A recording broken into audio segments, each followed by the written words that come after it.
ನಮಸ್ಕಾರ ಸ್ನೇಹಿತರೆ. ಜಗತ್ತಿನ ಇತಿಹಾಸದಲ್ಲಿ ಅತ್ಯಂತ ಕ್ರೂರ ಸರ್ವಾಧಿಕಾರಿ ಎಂದರೆ ಅದು ಅಡಾಲ್ಫ್ ಹಿಟ್ಲರ್.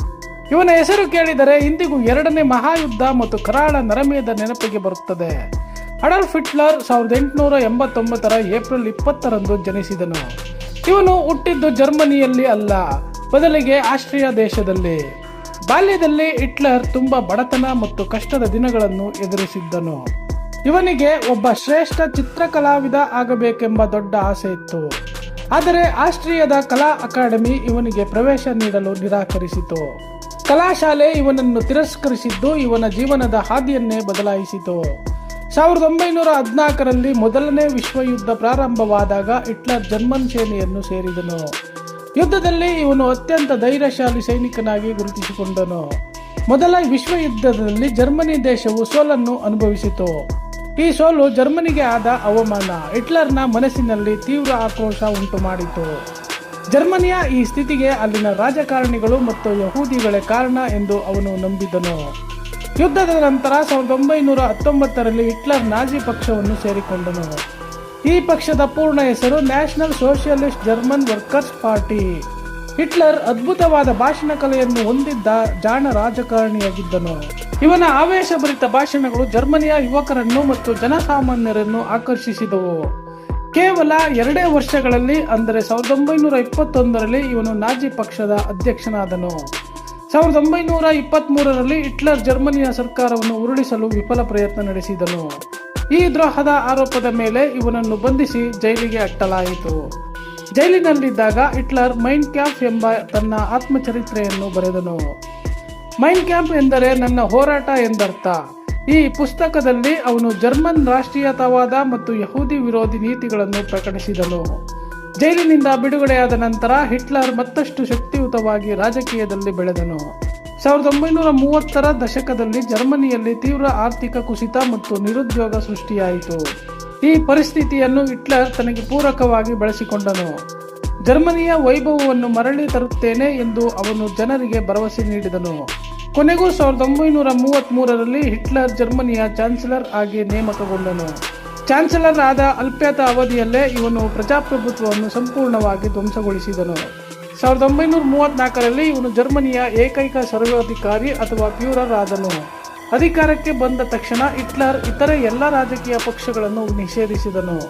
ತನ್ನನ್ನು ವಿರೋಧಿಸುವವರನ್ನು ಕ್ರೂರವಾಗಿ ಜೈಲಿಗೆ ತಳ್ಳಿದನು ಅಥವಾ ಕೊಲ್ಲಿಸಿದನು. ಜರ್ಮನ್ ಮಾಧ್ಯಮ ಮತ್ತು ಪತ್ರಿಕೆಗಳ ಮೇಲೂ ಸಂಪೂರ್ಣ ಸೆನ್ಸಾರ್ಶಿಪ್ ಹೇರಿದನು. ಹಿಟ್ಲರ್ ಜರ್ಮನ್ನರನ್ನು ಅತ್ಯುನ್ನತ ಆರ್ಯನ್ ಜನಾಂಗದವರೆಂದು ಬಿಂಬಿಸಿದನು. ಜರ್ಮನಿಯಲ್ಲಿದ್ದ ಯಹೂದಿಗಳನ್ನು ದೇಶದ ಶತ್ರುಗಳು ಎಂದು ಸಾರಿದನು.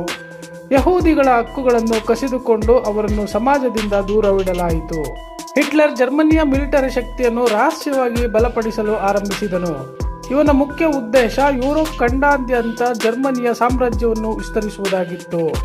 ಇದಕ್ಕಾಗಿ ಅವನು ಲೆಬೆನ್ಸ್ರಾಮ್ ಅಥವಾ ಬದುಕುವ ಅವಕಾಶ ಎಂಬ ವಿದೇಶಾಂಗ ನೀತಿಯನ್ನು ತಂದನು. 1938ರ ಹೊತ್ತಿಗೆ ಹಿಟ್ಲರ್ ಆಸ್ಟ್ರಿಯಾವನ್ನು ಜರ್ಮನಿಯೊಂದಿಗೆ ವಿಲೀನಗೊಳಿಸಿಕೊಂಡನು. 1939ರ ಸೆಪ್ಟೆಂಬರ್ 1ರಂದು ಜರ್ಮನ್ ಸೇನೆಯು ಪೋಲೆಂಡ್ ದೇಶದ ಮೇಲೆ ಆಕ್ರಮಣ ಮಾಡಿತು. ಈ ಆಕ್ರಮಣದ ಬೆನ್ನಲ್ಲೇ ಬ್ರಿಟನ್ ಮತ್ತು ಫ್ರಾನ್ಸ್ ದೇಶಗಳು ಜರ್ಮನಿಯ ವಿರುದ್ಧ ಯುದ್ಧ ಸಾರಿದವು. ಈ ಘಟನೆಯು ಅಧಿಕೃತವಾಗಿ 2ನೇ ಮಹಾಯುದ್ಧಕ್ಕೆ ನಾಂದಿ ಹಾಡಿತು. ಯುದ್ಧದಲ್ಲಿ ಜರ್ಮನಿ, ಇಟಲಿ ಮತ್ತು ಜಪಾನ್ ದೇಶಗಳು ಒಂದಾಗಿ ಆಕ್ಸಿಸ್ ಶಕ್ತಿಗಳು ಎನಿಸಿಕೊಂಡವು. ಬ್ರಿಟನ್, ಫ್ರಾನ್ಸ್ ಮತ್ತು ಸೋವಿಯತ್ ಯೂನಿಯನ್ ದೇಶಗಳು ಮಿತ್ರ ರಾಷ್ಟ್ರಗಳು ಆಗಿದ್ದವು. ಆರಂಭದ 3 ವರ್ಷಗಳಲ್ಲಿ ಹಿಟ್ಲರ್ನ ಸೇನೆಗೆ ಅಭೂತಪೂರ್ವ ಯಶಸ್ಸು ಸಿಕ್ಕಿತು. ನಾಜಿ ಸೇನೆಯು ಫ್ರಾನ್ಸ್, ಬೆಲ್ಜಿಯಂ ಮತ್ತು ನೆದರ್ಲ್ಯಾಂಡ್ಸ್ ದೇಶಗಳನ್ನು ಸುಲಭವಾಗಿ ವಶಪಡಿಸಿಕೊಂಡನು. ಅವರು ಯುರೋಪ್ ಮತ್ತು ಉತ್ತರ ಆಫ್ರಿಕಾದ ಬಹುಭಾಗವನ್ನು ತಮ್ಮ ಹಿಡಿತಕ್ಕೆ ತೆಗೆದುಕೊಂಡರು. 1941ರಲ್ಲಿ ಹಿಟ್ಲರ್ ಸೋವಿಯತ್ ಯೂನಿಯನ್ ಮೇಲೆ ದಾಳಿ ಮಾಡಿದ ದೊಡ್ಡ ತಪ್ಪು ನಿರ್ಧಾರ ಮಾಡಿದನು. ರಷ್ಯಾದ ತೀವ್ರ ಚಳಿ ಮತ್ತು ರಷ್ಯನ್ ಸೇನೆಯ ಪ್ರತಿರೋಧದೊಂದಿಗೆ ಜರ್ಮನ್ ಸೇನೆಗೆ ಭಾರಿ ನಷ್ಟವಾಯಿತು. ಯುದ್ಧದ ನಡುವೆಯೂ ಹಿಟ್ಲರ್ ಯಹೂದಿಗಳ ವಿರುದ್ಧ ತನ್ನ ಕ್ರೂರ ನರಮೇಧವನ್ನು ಮುಂದುವರಿಸಿದ್ದನು. ಇತಿಹಾಸದಲ್ಲಿ ಇದನ್ನು ಹಾಲೋಕಾಸ್ಟ್ ಎಂದು ಕರೆಯಲಾಗುತ್ತದೆ. ನಾಜಿಗಳು ಯಹೂದಿಗಳನ್ನು ಕೂಡಿ ಹಾಕಲು ಕಾನ್ಸಂಟ್ರೇಷನ್ ಕ್ಯಾಂಪ್ ನಿರ್ಮಿಸಿದ್ದರು. ಈ ಕ್ಯಾಂಪ್ಗಳಲ್ಲಿ ಜನರನ್ನು ಗ್ಯಾಸ್ ಚಾಂಬರ್ಗಳಿಗೆ ತಳ್ಳಿ ಉಸಿರುಗಟ್ಟಿಸಿ ಕೊಲ್ಲಲಾಗುತ್ತಿತ್ತು. ಹಾಲೋಕಾಸ್ಟ್ನಲ್ಲಿ ಸುಮಾರು 6 ಮಿಲಿಯನ್ ಅಂದರೆ 60 ಲಕ್ಷ ಯಹೂದಿಗಳನ್ನು ಹತ್ಯೆ ಮಾಡಲಾಯಿತು. ಕೇವಲ ಯಹೂದಿಗಳಲ್ಲದೆ ಇತರ ಕೋಟ್ಯಾಂತರ ಅಮಾಯಕ ನಾಗರಿಕರು ಇವನಿಂದಾಗಿ ಸತ್ತರು. ಹಿಟ್ಲರ್ನ ಈ ಕ್ರೌರ್ಯವು ಮಾನವ ಇತಿಹಾಸದ ಅತ್ಯಂತ ಕರಾಳ ಪುಟವಾಗಿದೆ. 1943ರ ನಂತರ ಯುದ್ಧದ ಪರಿಸ್ಥಿತಿ ಜರ್ಮನಿಯ ಕೈ ಮೀರಿ ಹೋಗತೊಡಗಿತು. ಅಮೆರಿಕ ದೇಶವು ಯುದ್ಧಕ್ಕೆ ಪ್ರವೇಶಿಸಿದ್ದು ಮಿತ್ರ ರಾಷ್ಟ್ರಗಳ ಬಲವನ್ನು ಮತ್ತಷ್ಟು ಹೆಚ್ಚಿಸಿತು.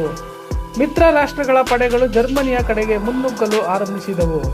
ರಷ್ಯಾದ ಕೆಂಪು ಸೇನೆ ಪೂರ್ವ ದಿಕ್ಕಿನಿಂದ ಜರ್ಮನಿಯ ರಾಜಧಾನಿ ಬರ್ಲಿನ್ಗೆ ನುಗ್ಗಿತು. ಜರ್ಮನಿ ಸೇನೆಯು ಎಲ್ಲಾ ದಿಕ್ಕುಗಳಿಂದಲೂ ಶತ್ರುಗಳಿಂದ ಸುತ್ತುವರಿಯಲ್ಪಟ್ಟಿತು. ಹಿಟ್ಲರ್ನ ಆಪ್ತ ರಾಷ್ಟ್ರವಾಗಿದ್ದ ಇಟಲಿಯ ಸರ್ವಾಧಿಕಾರಿ ಮುಸೋಲಿನಿ ಕೂಡ ಹತನಾದನು. ಸೋಲು ಖಚಿತ ಎಂದು ತಿಳಿದಾಗ ಹಿಟ್ಲರ್ ಬರ್ಲಿನ್ನ ಭೂಗತ ಬಂಕರ್ನಲ್ಲಿ ಆಶ್ರಯ ಪಡೆದನು. ಬಂಕರ್ನಲ್ಲಿದ್ದಾಗಲೇ ಹಿಟ್ಲರ್ ತನ್ನ ಸೋಲನ್ನು ಒಪ್ಪಿಕೊಳ್ಳಲು ಸಿದ್ಧನಿರಲಿಲ್ಲ. ಆದರೆ ದಿನ ಕಳೆದಂತೆ ಶತ್ರು ಪಡೆಗಳು ಇವನ ಬಂಕರ್ನ ಅತ್ಯಂತ ಹತ್ತಿರಕ್ಕೆ ಬಂದವು. ಶತ್ರುಗಳ ಕೈಗೆ ಜೀವಂತವಾಗಿ ಸಿಕ್ಕಿಬಿದ್ದು ಅವಮಾನಕ್ಕೊಳಗಾಗಲು ಹಿಟ್ಲರ್ ಇಷ್ಟಪಡಲಿಲ್ಲ. 1945ರ ಏಪ್ರಿಲ್ ತಿಂಗಳ ಕೊನೆಯ ದಿನಗಳಲ್ಲಿ ಬರ್ಲಿನ್ ಸಂಪೂರ್ಣವಾಗಿ ಪತನವಾಯಿತು. ಜಂಟಿ ಸಾವಿಗೆ ಮುನ್ನ ಹಿಟ್ಲರ್ ತನ್ನ ದೀರ್ಘಕಾಲದ ಪ್ರೇಯಸಿ ಎವಾ ಬ್ರೌನ್ ಜೊತೆ ವಿವಾಹವಾದನು.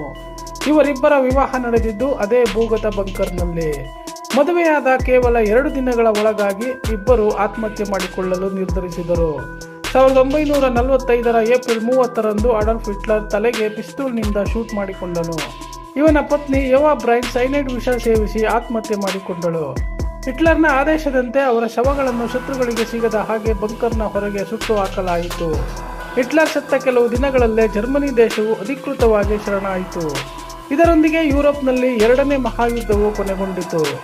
ಹಿಟ್ಲರ್ನ ಅತಿ ಆಸೆ ಮತ್ತು ಕ್ರೂರ ನಿರ್ಧಾರಗಳು ಇಡೀ ಜರ್ಮನಿಯನ್ನೇ ನಾಶದ ಅಂಚಿಗೆ ತಂದವು. ಕೋಟ್ಯಾಂತರ ಜನರ ಸಾವಿಗೆ ಕಾರಣನಾದ ಇವನನ್ನು ಜಗತ್ತು ಎಂದಿಗೂ ಕ್ಷಮಿಸುವುದಿಲ್ಲ. ಒಬ್ಬ ಸಾಮಾನ್ಯ ಸೈನಿಕನಾಗಿದ್ದವನು ಜಗತ್ತನ್ನೇ ನಡುಗಿಸುವ ಸರ್ವಾಧಿಕಾರಿಯಾದ ಕಥೆ ಇದು. ಹಿಟ್ಲರ್ನ ಅತ್ಯಂತ ಕ್ರೌರ್ಯಕ್ಕೆ ಮತ್ತು ದ್ವೇಷದ ರಾಜಕಾರಣಕ್ಕೆ ಯಾವತ್ತೂ ಒಳ್ಳೆಯ ಅಂತ್ಯವಿರುವುದಿಲ್ಲ ಎಂಬುದು ನಿರೂಪಿಸುತ್ತದೆ. ಸ್ನೇಹಿತರೆ, ಈ ಮಾಹಿತಿ ನಿಮಗೆ ಇಷ್ಟವಾಗಿದ್ದರೆ ಲೈಕ್ ಮಾಡಿ, ಶೇರ್ ಮಾಡಿ, ಏನಾದರೂ ಅನಿಸಿಕೆಗಳಿದ್ದರೆ ಕಮೆಂಟ್ ಮಾಡಿ ಅಂತ ಹೇಳ್ತಾ ಈ ವಿಡಿಯೋ ಮುಗಿಸ್ತಾ ಇದ್ದೀವಿ. ಧನ್ಯವಾದಗಳು.